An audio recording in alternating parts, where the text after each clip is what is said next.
Assalamualaikum and welcome back to online class of the chemistry. तो dear student, जैसे कि आपको पता है हम थर्मोडायनामिक्स पढ़ रहे हैं, केमिकल थर्मोडायनामिक्स। ओके, बहुत सारे पार्ट्स हम पढ़ चुके हैं इसके अंदर के। आज अपना नया टॉपिक है work done in a chemical reactions. Okay, यानी केमिकल रिएक्शन में जो वर्क होता है उसको किस तरीके से रिप्रेजेंट किया जाता है इन प्रेशर वॉल्यूम टाइप्स। ठीक है, ओके, तो याद होगा आपको लास्ट टाइम हमने वर्क के बारे में पढ़े थे, तो एक प्रेशर वॉल्यूम टाइप्स वर्क को किस तरीके से रिप्रेजेंट किया जाता है। तो क्या होता है, W is equal to pressure volume types work is equal to minus P external into W। Okay, ये हम जानते हैं, हमको पता है। ठीक है, आज मुझे एक नया डेरिवेशन ड्रॉ करना है, तो इसी से स्टार्टिंग की जाती है। किस तरीके से होगा देखिए। ओके, जैसा कि हमको पता है कि W is equal to minus P external into W। Okay, assume P external is nothing, it is the pressure. Okay, क्या है pressure? Equation will be W is equal to minus P delta V. Okay, और हमको पता है कि what is the delta V is nothing but it is a change in volume, और change in volume कैसे निकालते हैं, final minus initial। Clear? Okay, हाँ, अब इससे इसको मल्टीप्लाई कीजिए, क्या हो जाएगा माइनस पी से, तो माइनस पी V2।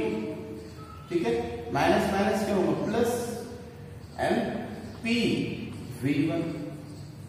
ओके, जैसे कि हमने कल बताया आपको कि भाई from the ideal gas equation, ideal gas equation क्या होता है, PV is equal to nRT। Okay, अगर इसको हम इस इक्वेशन को इनिशियल और फाइनल स्टेट पर अप्लाई करें तो क्या हो जाएगा, P V1 is equal to N1RT। कल देखे हमने ये P1 क्यों लिखे यहाँ पर, क्योंकि P क्या है कांस्टेंट।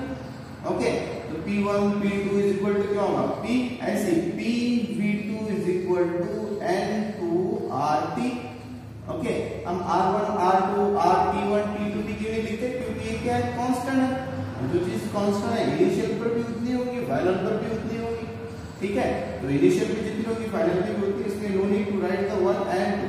बस यहाँ पर जो चीज चेंज होने वाली है वो वॉल्यूम और नंबर ऑफ मोल। ठीक है, तो यहाँ से ये वैल्यूज अपने को यूज करना है इस इक्वेशन के अंदर। ठीक है, तो नेक्स्ट इक्वेशन क्या बन जाएगी, देखिए W is equal to, okay, W is equal to जहां पर P V2 है वहां पर क्या यूज करेंगे, N2RT।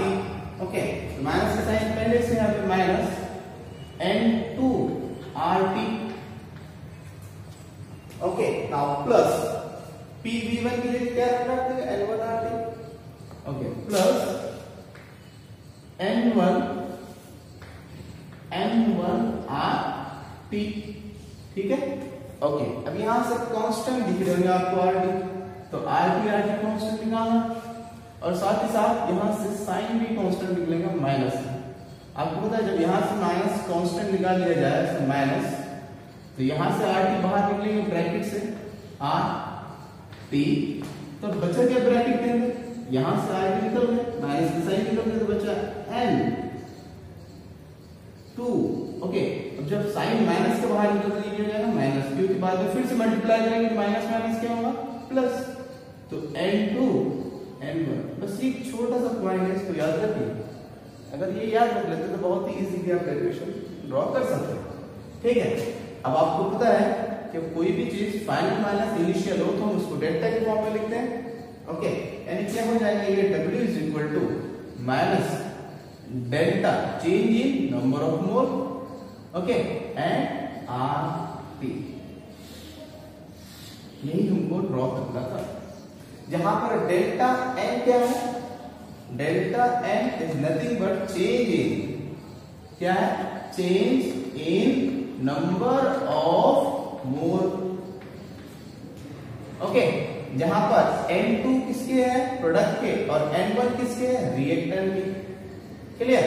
ओके, अब हम बात कर रहे हैं प्रेशर वॉल्यूम टाइप, तो ये जो भी मोल्स है किसके लिए होंगे, गैसियस के लिए।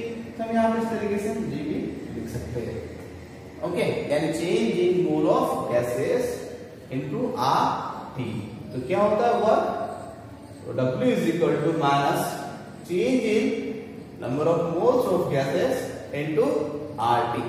ओके, अब यहाँ पर पॉसिबिलिटी क्या क्या हो सकती है? पहली पॉसिबिलिटी क्या है कि भाई N2 is greater then N1, ठीक है। एंड N2 क्या होगा? ग्रेटर होगा किससे? N1 से। और जब भी हम डेल्टा N निकालते हैं तो उसके लिए क्या निकालते हैं? N2 minus N1। और अगर N1 क्या है? ग्रेटर है, सॉरी N2 क्या है? ग्रेटर है और N1 क्या है? स्मॉलर है। तो ज्यादा में से कम को माइनस करेंगे तो हमेशा आंसर क्या आएगा? पॉजिटिव। क्लियर हो रहा है? ओके, तो आंसर क्या आएगा? पॉजिटिव। अगर ये पॉजिटिव की वैल्यू डेल्टा N की वैल्यू अगर मैं उठाकर यहां पर रखता हूं तो पॉजिटिव निगेटिव क्या हो जाएगा? फिर से निगेटिव। समझ में आ रहा है? तो क्या हो जाएगा? ये निगेटिव। और निगेटिव होगा यानी W क्या हो जाएगा? निगेटिव। और जब भी निगेटिव होता है तो क्या कहते हैं इसको? एक्सपांशन या फिर work done by the system. Work done by the system on the surrounding. Clear? ये होगी पहली पॉसिबिलिटी। दूसरी पॉसिबिलिटी क्या हो सकती है कि भी N2 is smaller than N1। Okay, और जब ऐसा होगा तो यहां पर डेल्टा N की वैल्यू आपको पता है क्या आएगी? पॉजिटिव आएगी। ओके,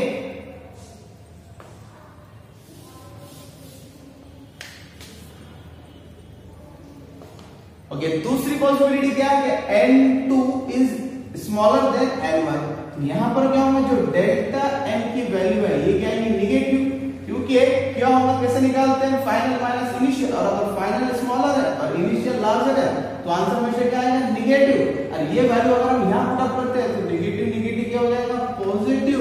और अगर पॉजिटिव है हम क्या कहेंगे?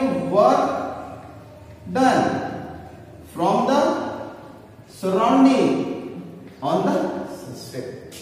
क्लियर? ओके, नाउ नेक्स्ट तीसरी पॉसिबिलिटी ये है कि N2 is equal to N1। तो आपको पता है डेल्टा N की जो वैल्यू है ये 0 आएगी क्योंकि इनिशियल जितना है फाइनल भी उतना रहेगा। तो फाइनल माइनस इनिशियल की वैल्यू 0, तो ये क्या हो जाएगा? 0। जब हम 0 यहां पुट अप करेंगे तो वर्क इज इक्वल टू क्या हो जाएगा? 0, जो क्या इंडिकेट करेगा कि अगर प्रेशर चेंज ना हो, वॉल्यूम चेंज ना हो तो वर्क डन क्या होगा? 0। Clear? Okay, now our next topic is enthalpy of physical transformation.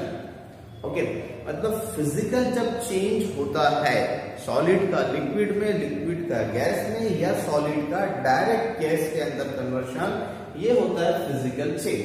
और इस टाइम में जो भी एंथैल्पी में, जो भी एनर्जी में चेंज आता है वो हमको देखना है। ओके, तो चलो देखते हैं। अप्रोक्सीमेट सारी की सारी डेफिनेशन सेम है। अगर कोई एक डेफिनेशन समझ लेते आप तो सारे डेफिनेशन आप खुद को समझ सकते हैं। ओके, तो किस तरीके से चेंज होता है? सब हो सकता है। सबसे पहला एंथैल्पी,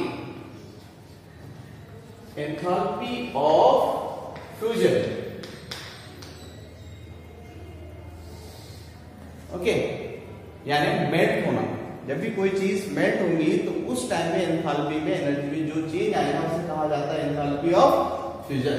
ओके, इसको रिप्रेजेंट किया जाता है डेल्टा। ओके, और फ्यूजन के लिए FU, S एंड H, यानी एंथैल्पी चेंज इन फ्यूजन। इस तरीके से रिप्रेजेंट किया जाता है। अब समझिए, है बहुत ही सिंपल चीज समझने के लिए। अगर कंसीडर कीजिए कि भाई H2O वाटर, आइस लिए हमने सॉलिड स्टेट में, ठीक है, आइस एंड वाटर लिए सॉलिड स्टेट के अंदर, और ये क्या हो रहा है? एनर्जी एब्सॉर्ब कर रहा है, टाइम में कन्वर्ट हो रहा है ये H2O लिक्विड में, ठीक है। तो इस टाइम पे जो भी एंथैल्पी में चेंज आएगा उसे कहेंगे एंथैल्पी ऑफ फ्यूजन। ओके, और इसको डिफाइन इस तरीके से किया जाता है, the enthalpy change during the 1 mole of solid convert into the 1 mole of liquid, okay, at constant temperature and pressure. Okay, यानी टेम्परेचर के अंदर कोई चेंज नहीं आना चाहिए, प्रेशर के अंदर कोई चेंज नहीं आना चाहिए। ओके, और वो टाइम पे अगर कोई सॉलिड मटेरियल्स लिक्विड में कन्वर्ट होता है तो उस टाइम पे जो भी एंथैल्पी में चेंज आएगा उसे कहते हैं एंथैल्पी ऑफ फ्यूजन। इस रिएक्शंस के लिए एंथैल्पी ऑफ फ्यूजन की वैल्यू आती है प्लस 6.01 किलो जूल पर मोल एट 0 डिग्री सेल्सियस। ठीक है, इस तरीके से तो समझ में आया what is the enthalpy of fusion.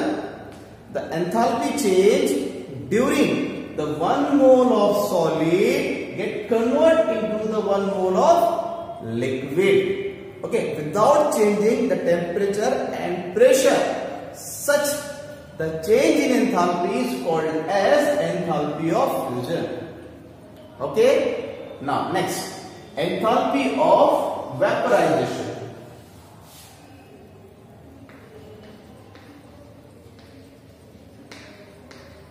Enthalpy of vaporization, इसको रिप्रेजेंट करने का तरीका भी देख लीजिए किस तरीके से, delta VAP, okay, and H क्या कहा जाता है इसको, एंथैल्पी ऑफ वेपराइजेशन। ओके, अब किसे कहेंगे एंथैल्पी ऑफ वेपराइजेशन। अब यहां पर क्या करना है, वेपर कब बनता है कोई भी चीज, जब लिक्विड से गैस बनती है। तो कंसीडर कि भाई लिक्विड लिए हमने यहां पर वाटर और उसके अंदर कन्वर्ट हो रही है गैस के अंदर, और क्या बना रही है, वेपर।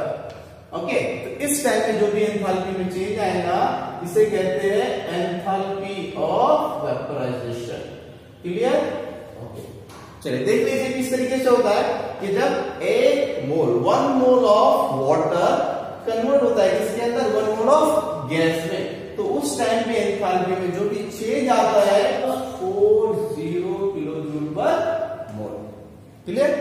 ओके, अब इसको डिफाइन कैसे करेंगे, the enthalpy change during the 1 mole of liquid get convert into the gases और vapour at the constant temperature और प्रेशर। ठीक है, तो उस टाइम में जो भी एंथैल्पी में चेंज आएगा वो इस तरीके से लिखा जाता है। ओके, तो ये जो वैल्यू है ये है एट 100 डिग्री सेल्सियस। अगर सिर्फ और सिर्फ रूम टेम्परेचर की बात करें तो इसकी वैल्यू आती है 44 प्लस 44 किलो जूल पर mole at 25 degree Celsius. Okay, इसे कहते हैं enthalpy of vaporisation. Okay, now next third possibility क्या हो सकती है फेज ट्रांसफॉर्मेशन के अंदर, sublimation. Okay, enthalpy of sublimation. अब आपको पता है सब्लिमेशन किसे कहते हैं, सॉलिड का डायरेक्ट किसमें कन्वर्ट होना, गैस में। ओके, जब सॉलिड अगर डायरेक्ट गैस के अंदर कन्वर्ट होता है तो उसे कहते हैं सब्लिमेशन, और उस टाइम में जो भी एंथैल्पी में चेंज आएगा उसे कहेंगे एंथैल्पी ऑफ सब्लिमेशन। और उसको लिखने का तरीका, रिप्रेजेंट करने का तरीका इस तरीके से है डेल्टा सब H, ओके, यानी एंथैल्पी ऑफ सब्लिमेशन। ओके, और इस तरीके से बताएंगे कि भाई 1 mole of solid, 1 mole of solid convert हो रहा है किसके अंदर, directly into 1 mole of gas. ठीक है, तो इस टाइम में जो भी एंथैल्पी में चेंज आता है उसे कहते हैं एंथैल्पी ऑफ सब्लिमेशन। और वाटर जब वेपर में कन्वर्ट होता है तो उस टाइम में एंथैल्पी में जो 1.08 किलो जूल पर। ओके, अब इसको डिफाइन कैसे करेंगे, what is the enthalpy of sublimation, the enthalpy change during the 1 mole of solid get convert into 1 mole of gas without changing the temperature and pressure. Okay, clear? Okay, the enthalpy of sublimation. Now next, enthalpy of ionization. Okay, और इसको represent किया जाता है delta I और H से। Okay, और पढ़ा जाता है एंथैल्पी ऑफ आयोनाइजेशन। ओके, अब आयंस कब बनते हैं, जब कोई भी पार्टिकल्स एटम क्या करते हैं, इलेक्ट्रॉन गेन करे या इलेक्ट्रॉन लॉस करे। ओके, तो कंसीडर कीजिए, देखिए इधर इस तरीके से किसे कहेंगे enthalpy of ionisation, sodium 1 mole sodium ले रहे हैं। ओके, और क्या करना है, इसमें से इलेक्ट्रॉन निकालना है ताकि 1 मोल क्या बने, Na कैटायन, और क्या निकले 1 मोल इलेक्ट्रॉन। तो इस टाइम में जो भी एंथैल्पी में चेंज होगा वो एंथैल्पी ऑफ आयोनाइजेशन कहलाता है। ओके, और इसकी वैल्यू हमेशा कैसे आती है? पॉजिटिव आएगी। ताकि इलेक्ट्रॉन निकालने के लिए हमेशा एनर्जी क्या होती है? रिक्वायर्ड होती है। एनर्जी हमेशा क्या होती है? दरकार होती है, लगती है। ओके, अब इसको डिफाइन किस तरीके से करेंगे? Okay, the enthalpy change. देखिए सारे डेफिनेशन सेम है, अगर आप एक डेफिनेशन समझ लेते तो खुद ब खुद समझ में आ जाएगा, बस हर प्रोसेस पे अप्लाई करते जाना है। Okay, now what is the enthalpy of ionisation?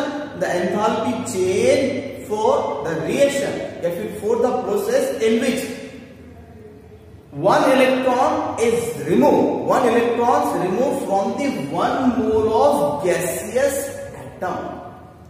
Okay, 1 mole of gaseous atom से इलेक्ट्रॉन निकालने के लिए जो भी एनर्जी में चेंज आएगा तो वो कहलाता है enthalpy of ionisation. Is it clear? और इसके लिए जो चेंज आता है वो आता है 494 किलो जूल पर मोल।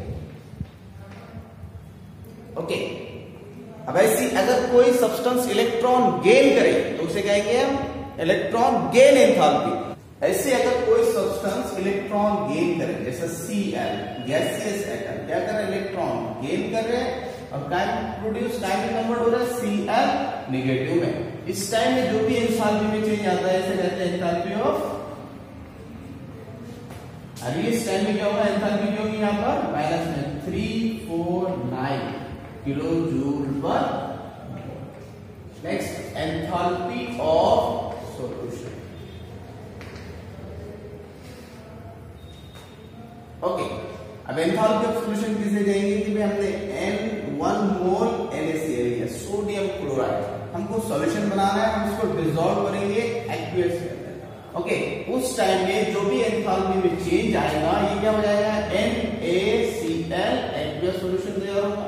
ओके, और उस टाइम पे जो भी एंथैल्पी में चेंज आएगा उसको लिखेंगे हम डेल्टा, यानी change in enthalpy of solution. Okay, अब वो होती है वैल्यू स्पेशल इस रिएक्शन के लिए 4 किलो जूल पर मोल। ओके, अब इसको डिफाइन कैसे करते हैं देख लीजिए। The change in enthalpy during the 1 mole of solute dissolve in specific amount of solvent.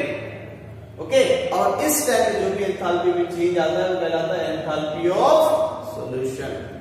The another topic, that is the thermochemistry. Okay, now what is the thermochemistry? The branch of thermodynamics which deal about the enthalpy of reactions, of chemical reactions. Enthalpy of chemical reactions के बारे में information देती है। That branch is called as thermochemistry.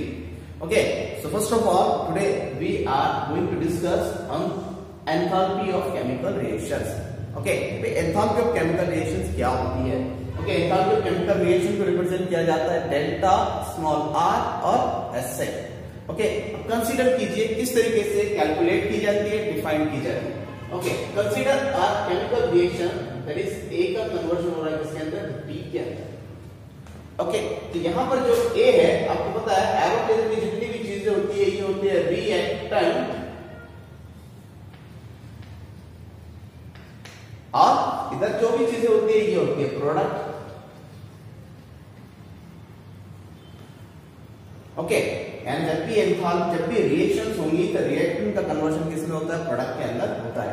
Okay, now what is the enthalpy of reactions? The enthalpy of reaction, it is the difference between the enthalpy of product and that of the enthalpy of reactant.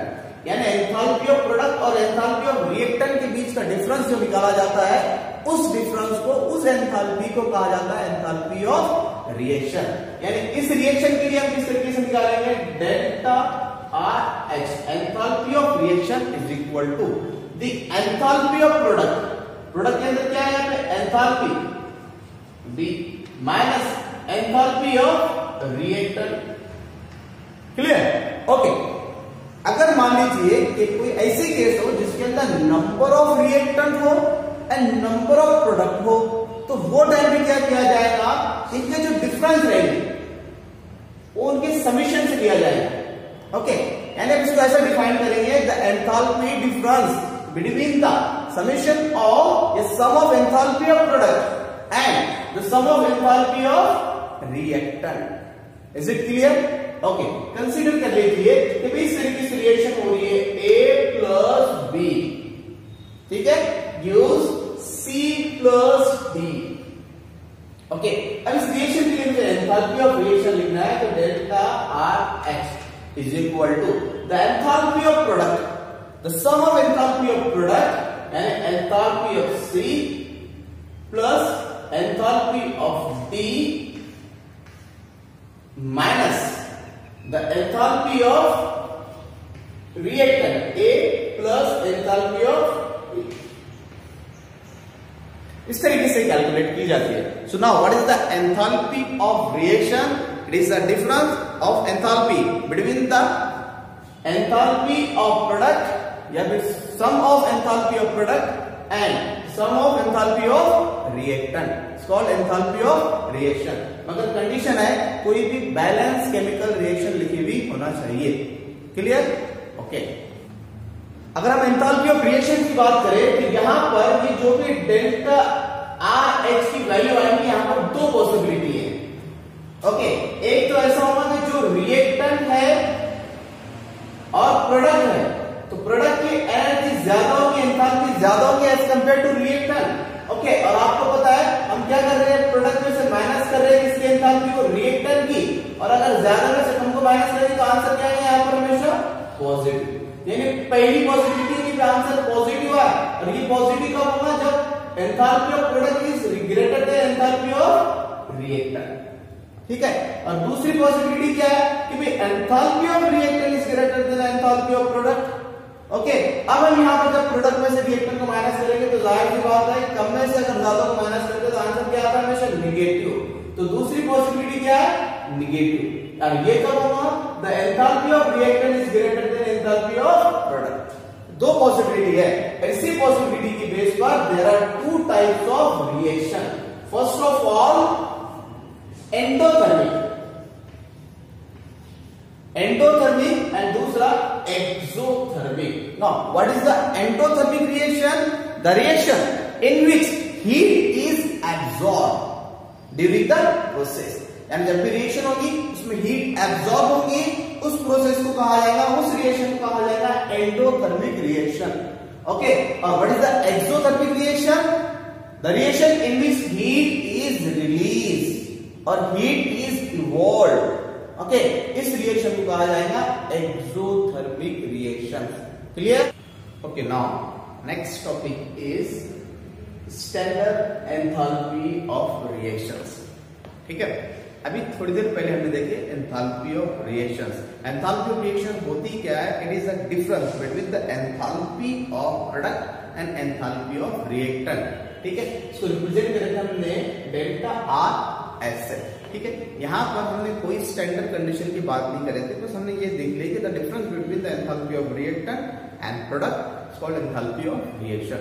मगर ये reactions अगर standard condition पे हो, okay, अब standard condition मतलब क्या कि जो भी चीजें हम ले रहे हो, चाहे वो उसका टेम्परेचर हो, प्रेशर हो, वॉल्यूम हो, कॉन्सेंट्रेशन हो, ओके, ये सारी चीजें स्टैंडर्ड लेवल पर हो, तो उस टाइम में जो भी एंथैल्पी में चेंज आता है वो कहलाता है enthalpy of standard enthalpy of reactions. Okay, जैसे स्टैंडर्ड अगर वर्ड आता है तो जहन में आ जाना चाहिए कि स्टैंडर्ड मतलब क्या है, स्टैंडर्ड कंडीशन। ओके, तो स्टैंडर्ड कंडीशन क्या क्या हो सकती है? अगर हम बात करें स्टैंडर्ड टेम्परेचर की, तो स्टैंडर्ड टेम्परेचर कितना होता है? हमेशा 25 डिग्री सेल्सियस, या केल्विन की बात करें तो 298 केल्विन। क्लियर? यानी अगर किसी ने कहा स्टैंडर्ड टेम्परेचर, फटकर क्लिक हो जाना चाहिए कितने टेम्परेचर की बात हो रही है, 25 डिग्री सेल्सियस या 298 केल्विन। स्टैंडर्ड प्रेशर की बात हो रही है तो इसका मतलब क्या, 1 atm प्रेशर या फिर 1 बार।